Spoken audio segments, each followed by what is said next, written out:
صدیقہ، حمیرہ، طیبہ، طاہرہ، عالمہ، فاضلہ، فقیہ، ام عبداللہ، حبیبۃ الرسول، صدیق اکبر کی لخت جگر، حبیب کبریا، امام الانبیاء، حضور نبی کریم صلی اللہ علیہ وآلہ وسلم کی زوجہ اقدس، لا الہ الا اللہ محمد رسول اللہ پہ یقین رکھنے والوں کی والدہ اما عائشہ رضی اللہ تعالیٰ عنہا کا آج یوم وصال ہے۔ آپ کی زندگی آدھی صدیق اکبر اور آدھی حبیب کائنات کے آنگن میں گزری۔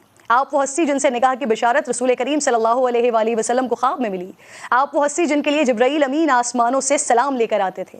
آپ وہ ہستی جن کے والد دنیا کی سب سے عظیم شخصیت کے یار غار کہلائے اور آپ اسی عظیم شخصیت کے رازوں کی امین بنی۔ آپ وہ ہستی جن سے خود رسول اکرم صلی اللہ علیہ وآلہ وسلم فرمائش کرتے تھے کہ عائشہ تھوڑا پانی بچا دیں، اور پھر پیالے پر اسی جگہ سے پانی نوش فرماتے جہاں اما عائشہ کے لب لگے ہوتے تھے۔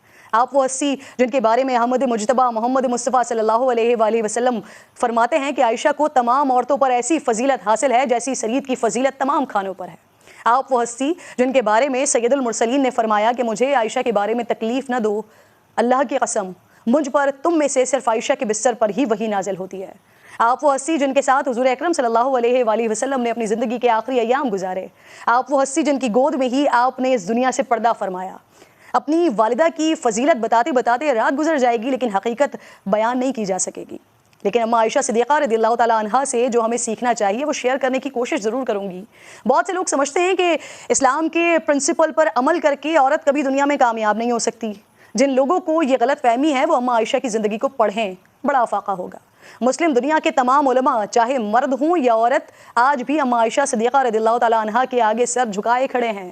کسی کو عالم بننا ہے تو اما عائشہ صدیقہ کی طرف دیکھنا ہوگا، مفتی بننا ہے یا شیخ الحدیث، کوئی بھی اما عائشہ صدیقہ کی عطا کی گئی تعلیم کے بغیر مکمل نہیں ہو سکتا۔ یہاں تک کہ اما عائشہ وہ خاتون ہیں جن سے صحابہ کرام بھی سیکھنے آتے تھے، اپنے مسائل کا حل دین کی روشنی میں آپ کی بارگاہ سے تلاش کرتے تھے۔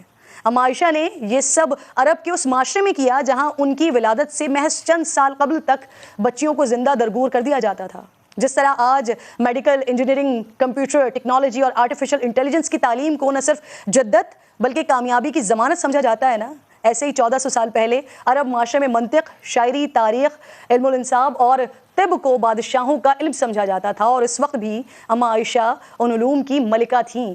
آج بھی احادیث کی کتابوں میں تقریباً 2000 سے زائد احادیث کی راوی حضرت عائشہ صدیقہ رضی اللہ تعالیٰ عنہا ہیں۔ والدہ عائشہ نے ثابت کر دیا کہ عورت ہونا کسی طور پر بھی کمزوری نہیں ہے۔